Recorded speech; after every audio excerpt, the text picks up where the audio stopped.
Hi, welcome to From the Basement Up. I am Michelle Brandriss, the founder of namebubbles.com. So today I have Ayssa Di Pietro. She is the founder of Miami Beach Bum, another entrepreneur, but she actually has her background in science. So I found this so interesting. It was ocean sciences. So what she did with that, her love of the ocean, she created a skincare line that is reef safe. And as everybody may know out there, our sunblocks and skincare products can be very, very hard on the areas where we go snorkeling or swimming. So her product is reef safe. It's vegan, cruelty free, carbon neutral, and it gives 1% back. So be sure to listen. Hello, everyone. Thank you for joining us on From the Basement Up. And Ayssa is the CEO and founder of Miami Beach Bum. And Ayssa, thank you so much for joining us today. Yeah, thank you for having me. I always love to speak to our community and now your community and tell them more about Miami Beach Bum and the journey that it's taken me on. So, Asa, I want to hear about you. And I love your background. You're a marine biologist, so you have a science background. And I love hearing about people transitioning. And please tell us about you and then how you transitioned into the entrepreneur role. Definitely. So my quick background, I did grow up in Boston, but I moved to Miami when I was 18. I came here to go to the University of Miami's Marine School that they have on Key Biscayne. I did my undergrad degree here in marine science and then also my graduate degree. My specific kind of focal point was really studying coastal ecosystems and then how they interacted with human systems. So I've always had kind of that chemistry and biology background, as well as kind of thinking I was going to go into government. And I actually ended up in coastal engineering. In South Florida, the industries down here is like hospitality and development. So I was working on a lot of the restoration or rehabilitation projects that went along with development, specifically like the Port of Miami expansion and doing the seagrass bed. Since they killed some, they have to remake some. So I was working on projects like that. But after college, I became very disenchanted by the lack of environmental ethic in these projects. And I'm a marine scientist and also really into marine conservation.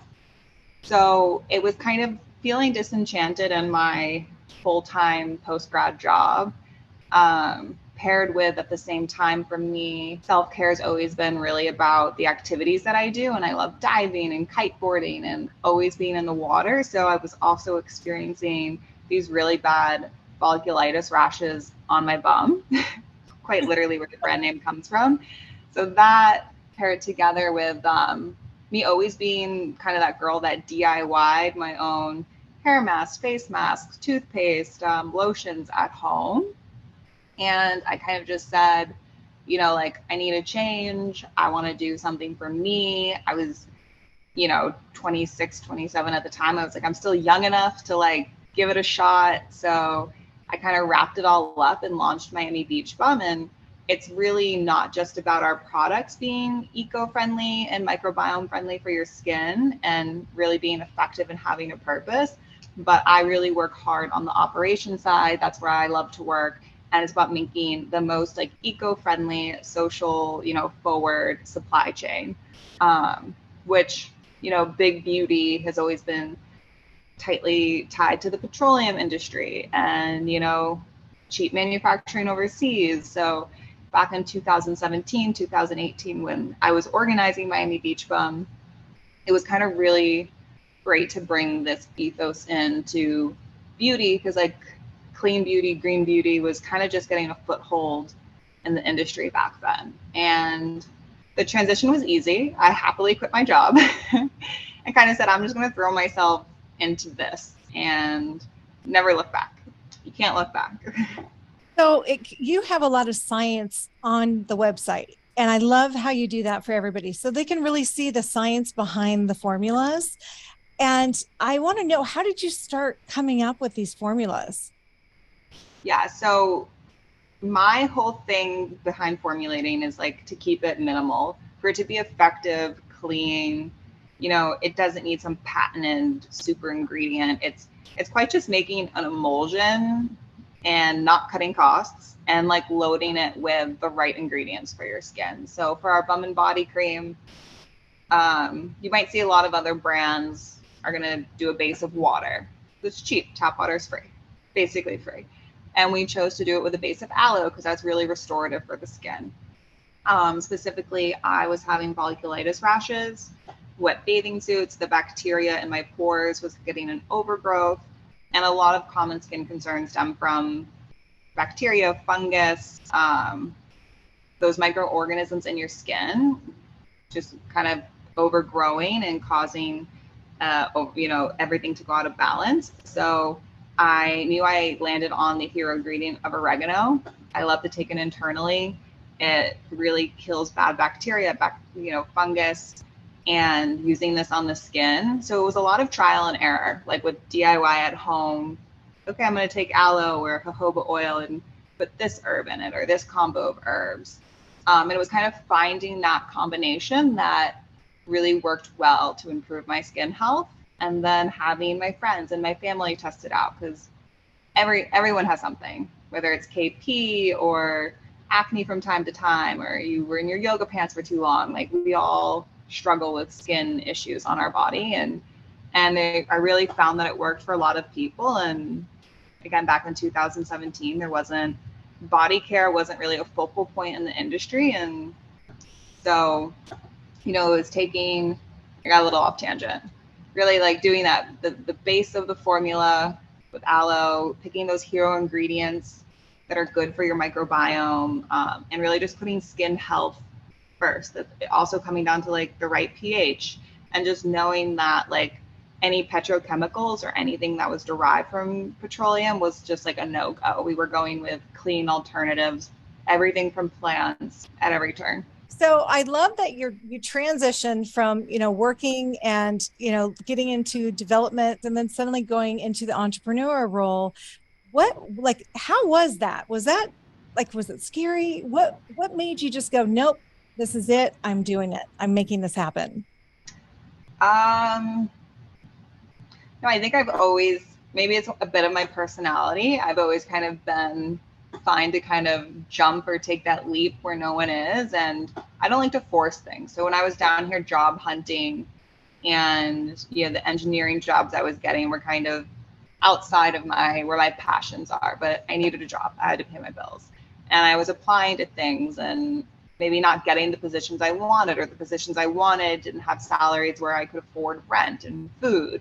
So it was also, I felt in my life, there was this, my head against the wall, and I knew I wanted to stay in Miami, and I had 2 dogs I had to provide for at the time. If they needed a backyard, they needed dog food. I just said, this isn't working and I'm not happy. And so I'm just going to jump over here. And it didn't feel scary. It felt quite relieving. And there's definitely been times where this journey's been really stressful, because now you're investing and you have to make sales and you have to make it work. But I think if you're dedicated and you're agile and you kind of have that hustler mentality, I think, and you keep your overhead low, I think there's always a moment and opportunity that you can find to make it work. So that's kind of been the last 6 years of my life, is just making it work. Okay. So did you kind of roll it out with one product at a time? Because you're talking about bootstrapping here, and how did that happen? How did you find like the caliber of manufacturer that, that, I guess that's what I'm curious about. You found the formula you wanted. Now you have to find that pharmaceutical kind of level of a manufacturer. How hard was that to do? So coming into the beauty industry with no relationships in Miami, where there's virtually no beauty industry, the first manufacturer partner that I chose was actually a doozy. They could not get the formula right. The dates kept pushing back, but they were sending me, it literally got to the point when I was like, don't fill them all, just fill a few. And I had to pull the plug and say, this isn't going to happen. So we actually soft launched in 2019, very locally, with it was effective, but the quality, the texture of the formula was off. And a lot of people would never do that because you only get to make a first impression once. But I said, I threw myself into this. I'm bootstrapping, clock's ticking. I need to go. So I just went with it. And during that time, I then said, you know what? I want to do it locally. I want to literally be able to drive and show up. I don't want to work with someone in North Florida. I don't want to work with someone 4, 5, 6 hours away. I need them like 20 minutes from my door. And just calling around. Usually when people respond quickly, you know that they're kind of in that same timeline as you. And I found someone who really believed in the brand. The family also went to University of Miami. They also live on Miami Beach. I work really closely with the son, and he, I think from the beginning, has really believed in the brand and the brand name, and has really, took us in, and they've nurtured us as a small emerging brand as we're growing. And that partnership has been very beneficial for us. And they do come from the pharmaceutical side of things, so they're very top quality, and they make all of our skincare and our sun care. And I don't want to say it was luck. I definitely had to search for it, and I definitely had to know when something's not right.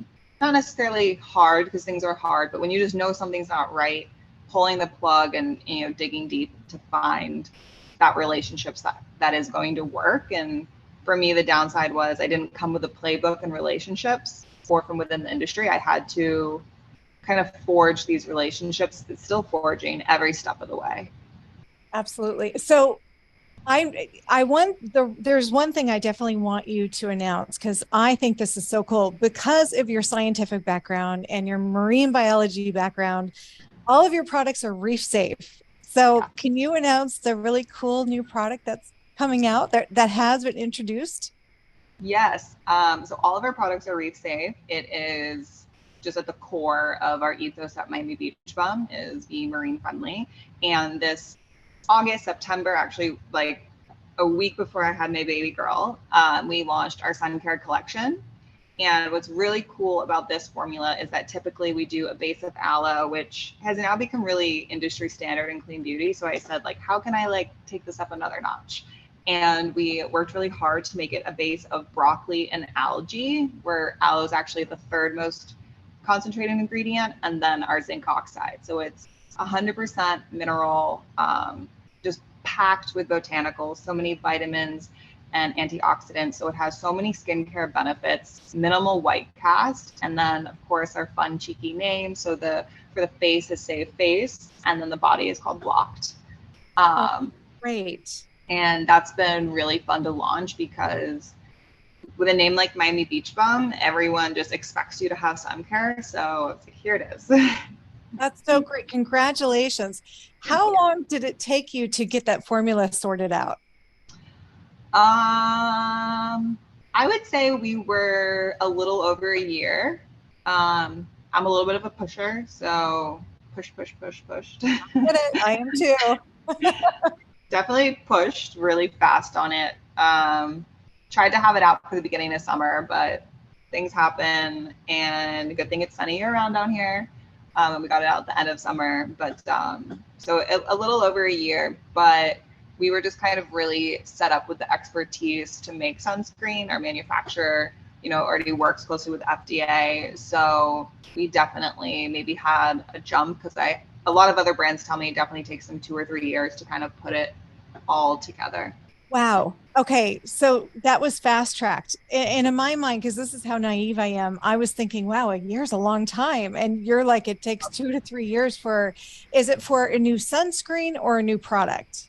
So new products, especially with supply chains today, definitely take, I would say 9 to 12 months would even be really fast. So wow. These are just, I don't want to say we fast track and cut on quality, but since I come from that chemistry and science background, when we kind of go, I already have the base formulas made, and then we're kind of just, okay, how do we make it super shelf stable and make sure that it can pass stability testing?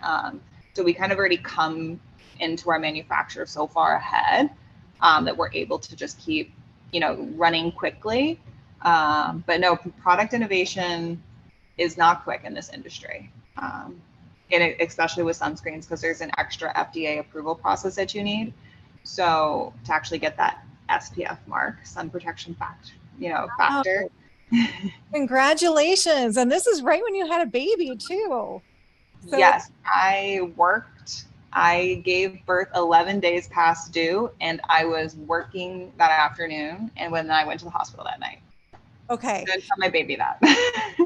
Well, she might hear this someday. But so how has it been now that you've transitioned into another role on top of, having a young company as well? How are you doing? Yeah, I mean, when I first had the baby, and I'm doing the whole breastfeeding journey, Mhm. um, a month in, I said, I don't know how I'm going to go back to work.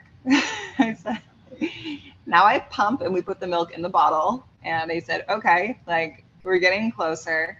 I started getting my feet wet around 6 weeks, and now she's 11 weeks today. And I would say the last week or two, I've really jumped back in. It's hard. I want to savor every moment with her. But on the flip side, I also know that my company needs me and I'm building this for her. So it's a bit of a trade off, but my husband works from home a lot and more part time, not as kind of head in the sand as me.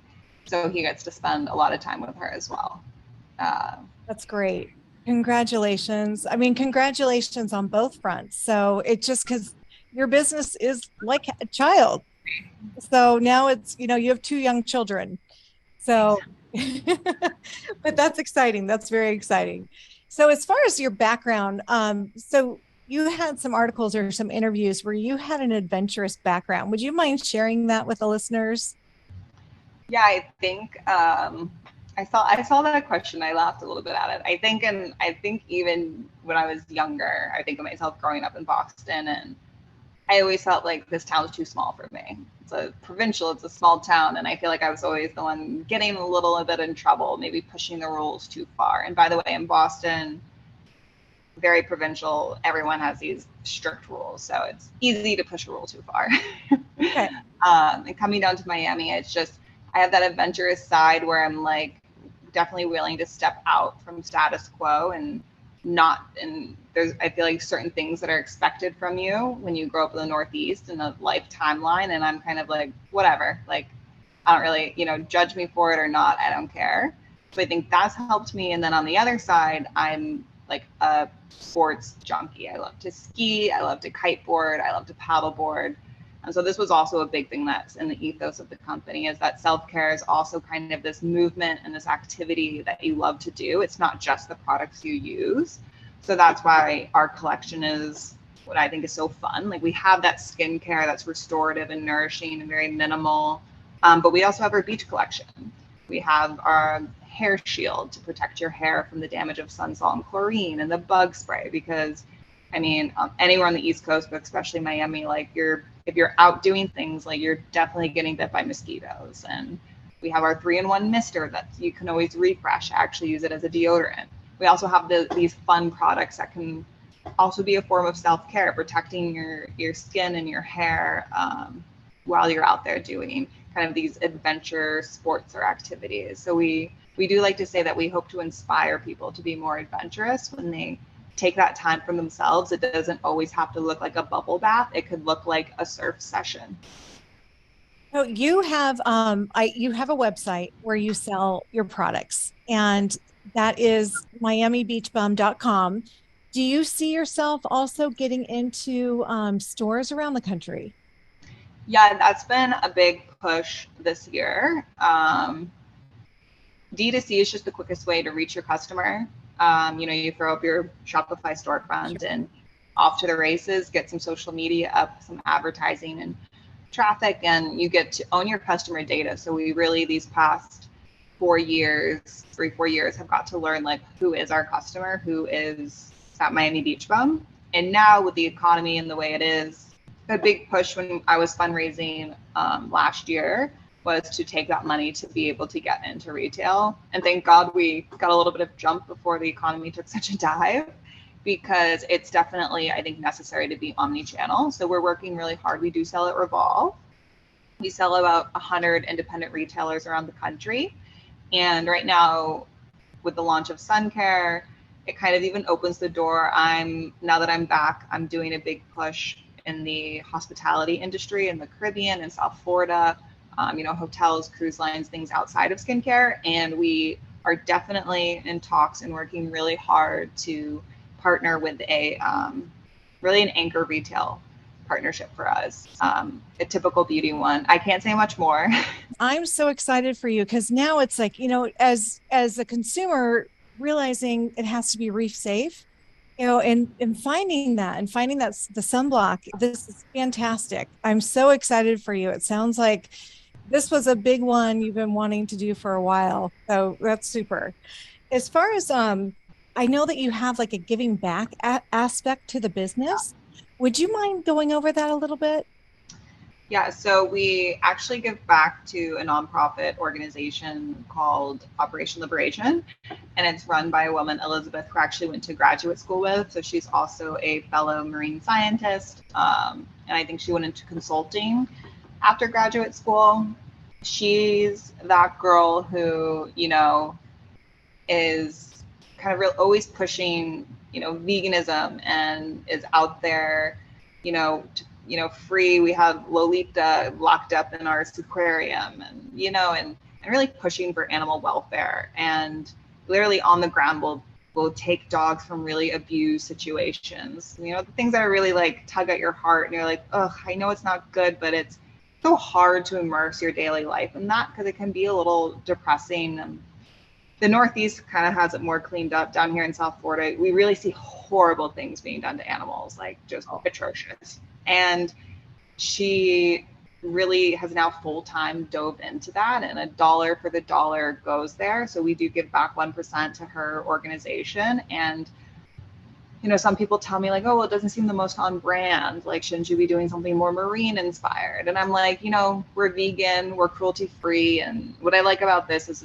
it's very local to Miami and South Florida. And I have that personal relationship. And I think that's big in everything. And I think this one for me is like a personal conundrum. I would not actually love to do what she does, but like my heart's there too. And I want people to treat animals better. And she also does a lot of disaster relief. So after there's a hurricane, she's one of the first on the ground, kind of, when you evacuate, or the shelters are not, a lot of times you don't have the option, you can't take your animals with you. And she kind of goes in, and all these animals that have been abandoned, she feeds them and waits for the owners to come back, or, actually sends them to the Northeast to be rehomed, and also helps humans as well that are in need. And she just does such great work that it makes me really proud to be able to donate and help support what she's doing. Good for you. And this is the thing, as long as you're helping someone do good work, that's all that matters. You're bringing some light in the world and helping someone else. So I think it's fantastic that she's doing that and that you're supporting that. I love that. I love when brands do that. If every brand did that, just the world would be such a better place. It's fantastic.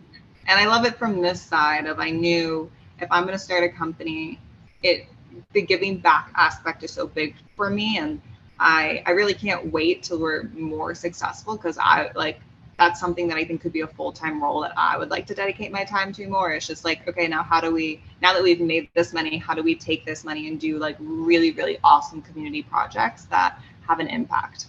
Yes.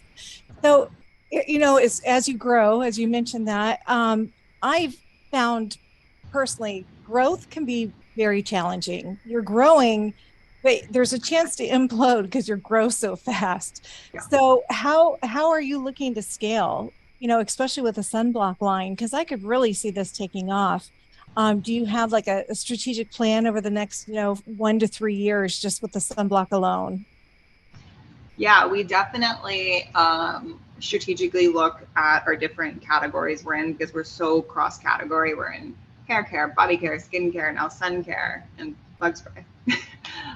So we definitely have mapped out each of them kind of as their own, how they go together, or where they have their own special niches. I love planning. Things never go to plan, but it's definitely slow and steady wins the race.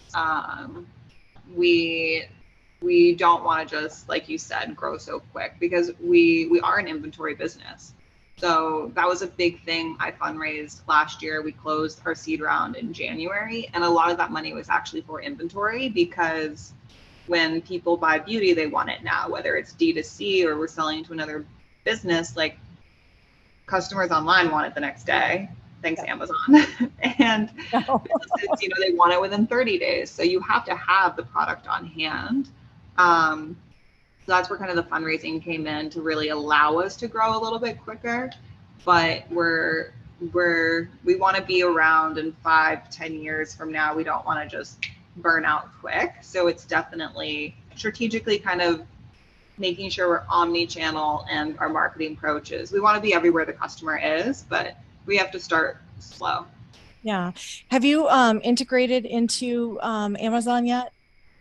We have not put all of our products up on Amazon, but we have, and mainly because Amazon is oh so sneaky. And if you don't sell your products, they let someone else come and sell your products, and then you don't control your listing and your brand presence. So we thought it was really important to be able to control Miami Beach Bum's brand presence on Amazon, because we had like really weird people buying and selling our products on Amazon for, more expensive, and maybe giving people bad customer service. So then the reviews were on our products, but it wasn't us. And so we said it's necessary to be on Amazon. Yeah. Yes, it is. It's difficult too. It's not an easy one to maneuver and get done. It's pretty, at least I don't mean to bash them, but the back end is antiquated. Weird. It's challenging. So I was just curious, but it's tough because you have to be there. You don't really have a choice. So it's a necessary thing. But it's one thing I wanted to ask too, because you've grown very fast. Like, your social media channels have taken off. All your reviews are fantastic. And I love your branding. I think the branding is so darn cute with the little bum. It's very, very cute. So when you were developing all of this and getting this going, I've always found it so interesting, like the brand building side of it. How was this? Did you envision it? Did you know what you wanted to do all along, or did you kind of get some help along the way? That's funny. I actually, just as we're wrapping up this year, I put together a presentation called like the history of Miami Beach Bum. Okay. Because my staff's a little bit newer. So, I really made this alone, especially the branding. So I like brought up the picture of me on my kite surfing trip, where I'm like looking out, and I really came up with the name Miami Beach Bum. And it's quite literally like my bum's hanging out of my bathing suit. That's the logo. And I knew I wanted the products to be clean and herbal. And then I knew that I wanted the branding because the product line's so close to like me and my lifestyle and what I use. So it was kind of like coining myself as a Miami Beach Bum, because I was always doing beach activities and I live in Miami Beach. And I thought it was really catchy. And then from there, it was like, okay, well, now I have the name. What is it going to look like? And it was just keeping it very simple, like Art Deco colors, and okay, this Art Deco style, which is why our font has that Art Deco-ness, and the bum. And I do have to say, with the one product, and I like to say I picked the colors and made the logo, very simple. And then we have this aesthetic, but I actually hired a designer. He grew up in Miami, Cuban Miamian, amazing designer, also loves, Miami and paying homage to us. And he's really, really, really brought the brand to life. And there's definitely been turns where, maybe it went this way or that way, and then we had to pull it back in. But with our new launches and packaging this year, we really feel like, wow, like we've nailed it. Like this is it. It's fun. It's feel good. It's bright. It feels like Miami. The little bum or everyone thinks they're sunglasses. And I'm like, that's fine. It's versatile.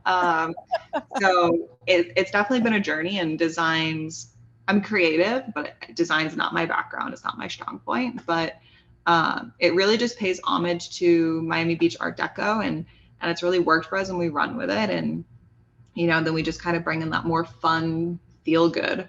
Our thing lately has been, I'm like, to our social media manager, I'm like, go to the local hotels that have nice umbrellas, like film there, because it feels Miami, and And it truly does. And I'm like, and that's us. So it works.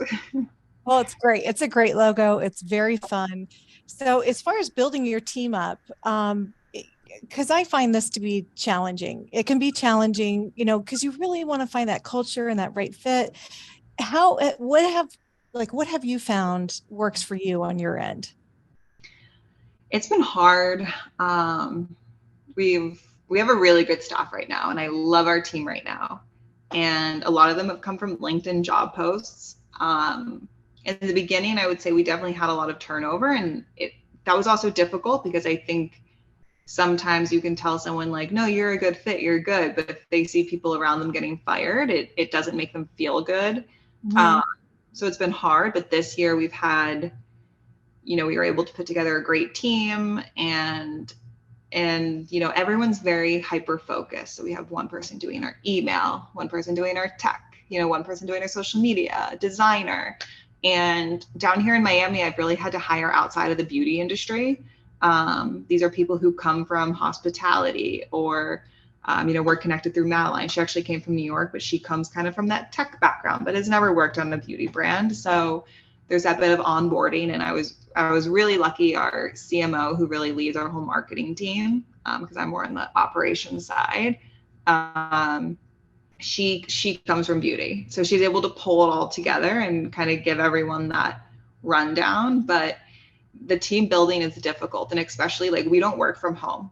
They do work from home Fridays, and next year there might be some more work from home because I was approached about that. But like, we want people here in person to work together, and our office has a storefront that is a kind of our face to the community, and we're doing so many local events. So we really have this in-person aspect. So it takes someone who's also willing to show up in a time when no one wants to show up. Everyone wants that stay-at-home job. So it's been difficult. But I'm so proud of the team that we've created and the work that they've been doing this year. And it really makes the brand. We're a team of 7. And I like to say it feels like we're getting the job done that 20 people do. When I compare us to other beauty brands, I'm like, whoa, you have that many people, but like, I don't feel like the caliber of the output's much higher sometimes. So I'm like, we have it's definitely hard to find everyone that fits. And I think with the culture, it's about creating it and, just putting it out there so that people want to jump in or not. And also knowing that everyone's different, especially in Miami, we're such a melting pot. So, what to one person might seem like attitude, could be just like, oh, it's just spicy. It's just them. Like, it's not offensive. So it's also knowing down here that everyone is so different and just kind of accepting how people communicate as long as they are communicating. I like that approach. I like that. It's just spicy. It's okay. So as far as some wins, like what do you think was your biggest win that you've had to date? Biggest win. That's a hard one. I think sometimes I get caught up in with the next thing. So we don't always celebrate our wins. And it's definitely a thing where I feel like I do need to slow down more even with the team and celebrate the win. Like, oh, we just did this. That's a win. Let's celebrate. Because it kind of feels like we're always off to the next. In life, I like to say every year should be better than the last. Everything should keep getting better and better. So I think as a whole, I think my biggest win is just, showing up every week, every month, every year and feeling like we're having all these small wins. Therefore, everything's getting better and we're moving forward and keeping morale high, because you want a team, especially, this year has been more challenging than past years to operate. And I think just keeping the morale high and keep having those small wins and ticking forward. It's, through good times or bad times, I think moving forward is a huge win. I agree. And the consistency of all of that, I completely agree. So you're heading in the right direction. Yeah. As far as like words, I typically wrap up the interviews. And if you don't mind, just your URL where people can find you and your brand, do you mind sharing that? And then I would love to hear like words that you live by or a mantra that you want to share. Yeah, so you can find us at miamibeachbum.com. also on Instagram, TikTok, or YouTube, or Pinterest probably, at Miami Beach Bum is always our handle. You can find me personally at Ayssa Di Pietro on TikTok. I've now become a TikTok star, getting my feet wet. And words to live by, I'm definitely not the 5-minute journaling type or the mantra type. So this one was a little hard for me.